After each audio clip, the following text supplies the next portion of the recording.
Tragedy as a genre in King Lear. King Lear is one of Shakespeare's most famous tragedies. Every major character in the play end up losing their life, so many consider King Lear as Shakespeare's darkest tragedy. However, there exists a beam of light in this darkest tragedy. In the very beginning of the play, Lear is set to be a tragic figure through his own conducts.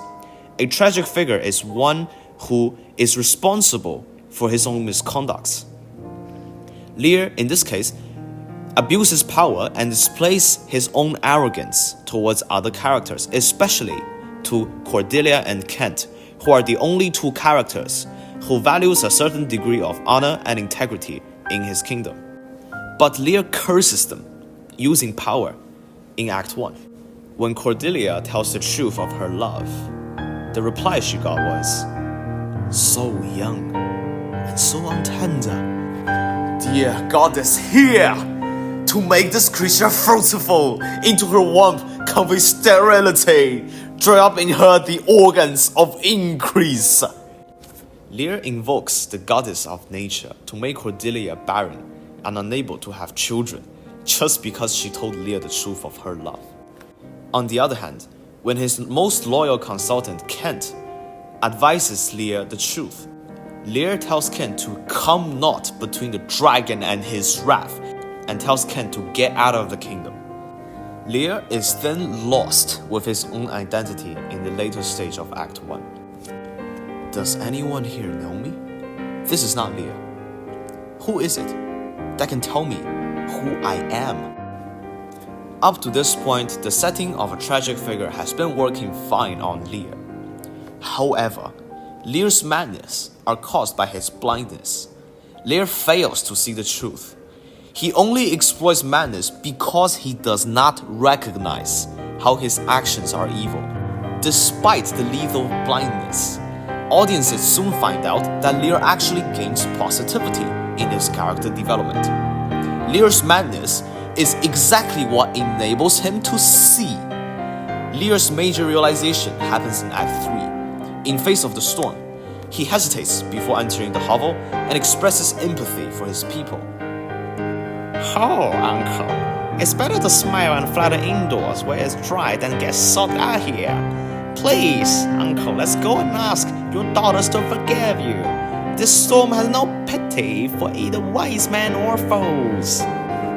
Poor naked wretches, wheresoever you are, that bide the pelting of this pitiless storm, how shall your houseless heads and unfit sides, your looped and windowed raggedness, defend you from reasons such as these?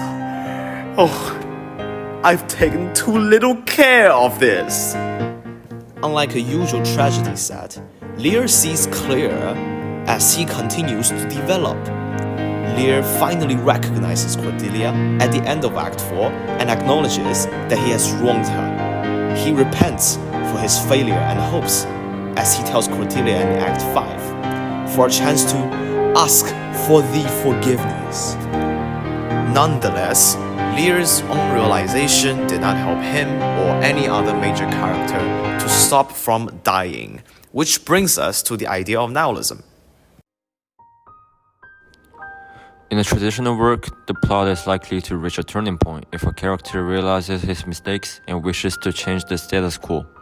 In King Lear, however, unlike other plays, Lear acknowledges his shortcomings as a ruler and a father, and his brief reunion with Cordelia offers a sense of partial redemption. Yet, the pain of Cordelia's unjust death drives him back into suffering and madness, and he actually passes away from a shattered heart. Besides, punishment in the play often outweighs the crime. Even though Regan, Gonril, and Edmund all deserve their fates, Lear, Gloucester, and Cordelia all die despite their innocence. Unlike conventional works, in King Lear, people who are innocent don't get what they deserve, suggesting that there is no ultimate justice or morality in the world. As Edgar's statement that, "The gods are just, and offer our pleasant vices make instruments to plague us." Despite Lear's moments of clarity and people being innocent, The play moves inescapably toward a tragic and hopeless conclusion. It can be seen as a rejection of traditional values and beliefs, which is how the play is a nihilism. In conclusion, Shakespeare encourages audience to reflect on the meaning of life through King Lear. No matter you are like Edmund, conducting evil, or you are like Cordelia and Lear, promoting integrity or repenting, one will inevitably come to a meaningless and tragic ending, which is death.